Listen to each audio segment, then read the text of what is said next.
கண்களை மூடி பக்தியோடு நாம் ஜெபிப்போமாக. அன்பு நிறைந்த சகோதர சகோதரிகளே,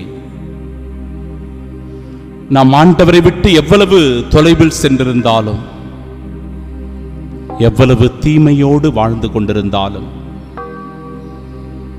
எவ்வளவு பாவங்களை செய்து கொண்டு ஆண்டவருக்கு விரோதமான ஒரு வாழ்க்கை வாழ்ந்து கொண்டிருந்தாலும், இந்த தவக்காலம் ஒரு சரியான நேரம். இந்த தவக்காலம் நம் ஒவ்வொருவருக்கும் சரியான ஒரு வாய்ப்பு. நாம் மனம் மாறுவதற்கு, மனம் திருந்துவதற்கு, ஆண்டவரை நோக்கி வருவதற்கு, ஆண்டவருடைய அன்பை பெறுவதற்கு, அவருடைய மன்னிப்பில் வாழ்வதற்கு, அவருடைய ஆசீரை பெறுவதற்கு.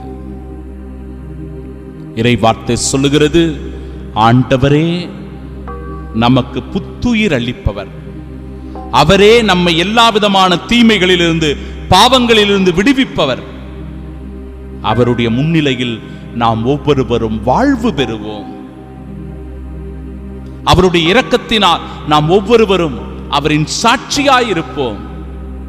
அத்தகைய வாழ்வு நிலைக்கு நம்மை முழுவதுமாக தயாரிக்க இந்த தவக்காலத்தில் நம்மையும் நம் குடும்பத்தையும் ஆண்டவருடைய திருப்பாதம் ஒப்பு கொடுத்து மன்றாடுவோமாக. ஆமென்.